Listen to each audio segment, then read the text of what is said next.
Hello, আসসালামু আলাইকুম দর্শক। আপনারা কি জানেন এই গোলাপের ঔষধি গুণ সম্পর্কে?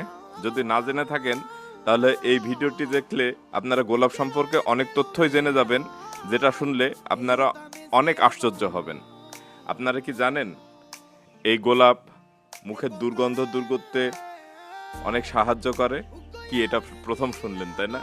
আপনারা তো জানেন যে শুধু 14ই ফেব্রুয়ারিতে গোলাপ নিয়ে যেয়ে প্রেমিকাকে গিফট দিতে হয়, কিন্তু এই গোলাপেরও কিছু আশ্চর্য গুণ আছে এবং ক্ষমতা আছে।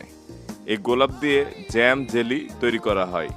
আপনার বিশেষ পারফিউমটা যে ঘরে আছে সেটা হয়তো বা গোলাপেরও তৈরি হতে পারে। গোলাপ দিয়ে সুন্দর সুন্দর দামি দামি ব্র্যান্ডের পারফিউম এবং আতর তৈরি হয়। আপনারা জানলে অবাক হবেন, পৃথিবীতে প্রায় 300রও বেশি এই গোলাপ গাছ রয়েছে। এবং আরও জানলে অবাক হবেন, প্রায় 1000 বছর পূর্ব থেকে এই গোলাপ এই পৃথিবীতে আছে। প্রথম গোলাপ চাষ করা হয় এশিয়া মহাদেশে। প্রাচীন রোমে এই গোলাপকে গোপনীয়তার প্রতীক বলা হয়। কি তথ্যগুলো দারুণ না? যদি এমন সুন্দর সুন্দর তথ্য পেতে চান তাহলে অবশ্যই আমাদের সাথে থাকবেন।